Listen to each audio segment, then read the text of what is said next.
Les sujets du jour de la revue fiduciaire. Premier sujet de notre JT. Télécorrection pour les travailleurs indépendants. Les travailleurs indépendants qui ne relèvent pas du régime microsocial doivent, lors de la souscription de la déclaration des revenus de 2023, compléter un volet social nécessaire au calcul de leur cotisation sociale. À partir de cette année, et c'est une nouveauté, ils pourront recourir au service de la télécorrection pour corriger leurs données sociales s'ils le souhaitent. Ce service, déjà accessible pour corriger une erreur ou une omission concernant leur déclaration fiscale, sera accessible du 31 juillet au 4 décembre prochain. Deuxième sujet de notre JT. Décennie numérique, en route pour la numérisation des entreprises. La numérisation des entreprises est l'un des objectifs du programme d'action pour la décennie numérique, plan de l'UE pour une Europe numérique à l'horizon 2030.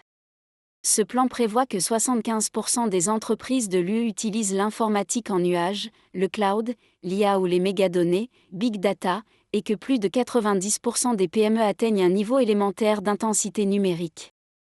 La feuille de route stratégique remise, dans ce cadre, par la France à la Commission européenne prévoit de poursuivre et d'accélérer sa politique de numérisation des entreprises, notamment les TPE-PME, en partenariat avec France Nom. Depuis novembre 2020, plus de 200 000 aides ou actions de soutien ont été d'ores et déjà accordées, pour l'essentiel à des TPE de moins de 10 salariés. Elles ont consisté en des diagnostics réalisés par les chambres de commerce et d'industrie et les chambres de métiers et de l'artisanat, des formations ou encore des chèques aux TPE. Ces mesures ont produit leurs effets, comme en témoigne le baromètre France Nom 2023. Par exemple, 67% des TPE-PME sont désormais dotés d'un site Internet. Mais des progrès restent à faire, en particulier en matière de facturation électronique. Le gouvernement français entend, par ailleurs, favoriser à horizon 2030 l'utilisation des technologies prioritaires, cloud, big data, et vise à accompagner 500 PME-TI dans le recours à l'IA via le dispositif IA Booster. Il entend également renforcer la cybersécurité des TPE et PME grâce au programme d'accompagnement cyber-PME. Troisième sujet de notre JT. Contrat de professionnalisation, fin de l'aide exceptionnelle.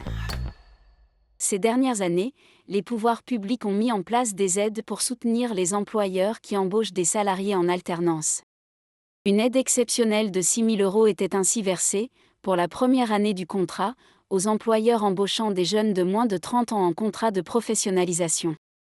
Après avoir été prolongée pour les contrats conclus jusqu'au 31 décembre 2024, cette aide est supprimée pour les contrats conclus à partir du 1er mai 2024, soit 8 mois avant l'échéance prévue.